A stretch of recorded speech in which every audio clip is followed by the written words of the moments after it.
Сәлеметсіздер ме, құрметті әріптестер. Бүгін мен Оңтүстік Корея мемлекетінің білім беру жүйесіндегі озық әдістер мен тәжірибелер туралы вебинар сабақтан алған ойыммен сіздермен бөліскенді жөн көріп отырмын.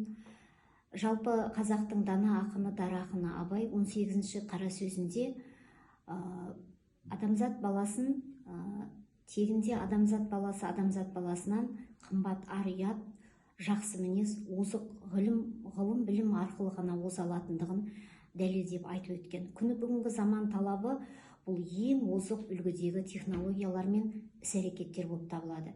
Және де әрбір ұстаз осы ең озық үлгідегі технологияларды бойына сіңіре отырып, оқушыға тұлға ретінде сол іс-әрекеттерді бойына дағдыландыру бүгінгі заманның ең басты талабы болып жатыр. Жалпы Оңтүстік Корея мемлекетінің білім беру жүйесіндегі озық әдістер мен тәжірибелердің реті жасанды интеллект элементтерін әрбір сабақтың тиімді тұстарында пайдалана білу, бағалау параметрлерін дұрыс реттей білу, ресурстарды дұрыс қолдана білу, сонымен қатар сол ресурс өлшемдерін, бағалау параметрлерінің өлшемдерін салыстырмалы түрде сабақтың оқу мақсатымен сәйкестендіре білу.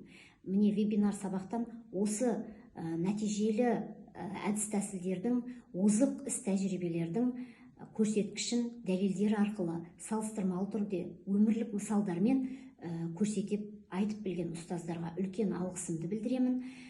Және де осы жобада жүрген өзімнің әріптесім, әрі оқу ісі меңгеруші Искакова Әлия Серікбайқызына үлкен шығармашылық табыс тілеймін.